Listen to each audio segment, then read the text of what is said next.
کہ آپ نبی صلی اللہ علیہ وسلم کے ازواج کو نکال دیں اور آدھا دین ختم ہو جائے گا، آدھا اسلام ختم ہو جائے گا؟ کون پہنچائے گا آپ کو مسائل؟ سیدنا علی المرتضیٰ کیا رات رسول اللہ علیہ وسلم کے گھر میں گزارتے تھے؟ نہیں، تو پھر رات کی زندگی کون بیان کرے گا؟ کیا سیدہ فاطمہ الزہرا رضی اللہ تعالیٰ شادی کے بعد نبی صلی اللہ علیہ وسلم کے گھر میں رات گزارتی تھی؟ نہیں، وہ علی الپاک کے گھر میں تھی۔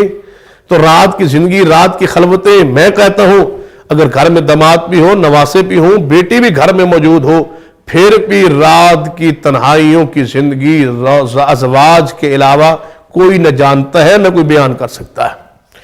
آدھی سیرت رسول اللہ صلی اللہ علیہ وسلم کی امت سے غائب رہے گی اگر سیدہ خدیجہ الکبریٰ، سیدہ عائشہ، حفصہ، میمونہ، جویریہ، ان کو مقام، ان کو درمیان سے ہٹا دیا جائے۔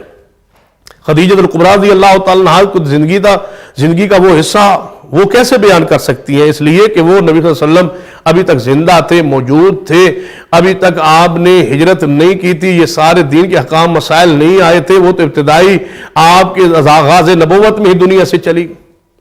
انہوں کو بیان کرنے کی ضرورت ہی نہیں پڑی، آپ کی سیرت کو، آپ کے کردار کو، وہ جو آپ کے بعد میں امت کو ضرورت تھی وہ نہیں بیان کی۔ آپ کی سیرت کو بیان کیا، حسن و جمال کو بیان کیا ہے، کلا واللہ لا یحزیک اللہ ابدا، جو اس وقت کی ضرورت تھی وہ بیان کیا ہے۔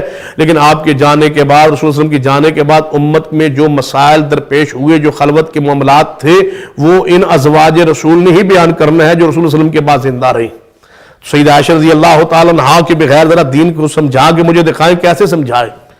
اسی لیے اللہ تبارک و تعالیٰ نے سیدہ عائشہ رضی اللہ تعالیٰ عنہا کو رسول اللہ علیہ وسلم کے گھر میں لائے کہ آپ کی 9 سال عمر تھی تو آپ رسول اللہ علیہ وسلم کے حرم میں آ گئے، تاکہ نبی صلی اللہ علیہ وسلم کی سنت کو سیکھیں، آپ کے دین کو سیکھیں، آپ کی خلوت کو جانے پہچانے، اور نبی صلی اللہ علیہ وسلم کے جانے کے بعد 50 سال امت کی رہنمائی کریں۔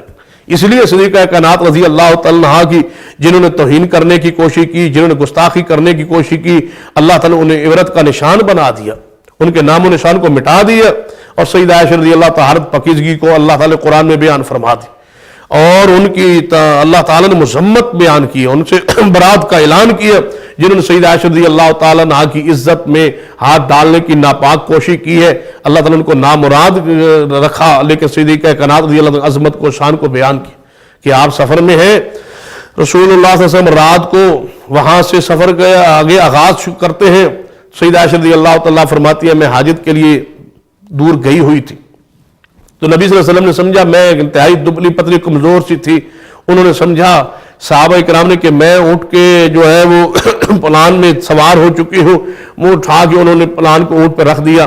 تو میں جب کہ حاجت پہ گئی ہوئی تھی، میرا اتنا بار بوجھ نہیں تھا جس کو وہ محسوس کرتے کہ اس میں بندہ ہے یا نہیں ہے، رات کا اندھیرا تھا، اوپر پردہ بنا ہوا تھا، عورتوں جس طرح عرب کے ریگستان میں دھوپ میں سفر کرنے کے لیے عورتوں کے لیے اونٹ پر جس طرح وہ ڈولی سی پردہ سا بنا ہوتا ہے اس طرح بنا ہوا تھا، انہوں نے سمجھا کہ عائشہ اس میں سوار ہے، جبکہ میں سوار نہیں تھی۔ میں آئی تو رسول اللہ صلی اللہ علیہ وسلم جا چکے تھے، میں وہیں لیٹ گئی جہاں سنبھالیں گے، واپس تشریف لائیں گے۔ امی عائشہ رضی اللہ تعالیٰ فرماتی ہے کہ پھر کیا ہوا، سیدنا صفوان رضی اللہ تعالیٰ وہاں رک گئے کہ کچھ اگر چیز رہ جائے رات کے اندھیرے میں تو صبح لے کے آ جائیں گے۔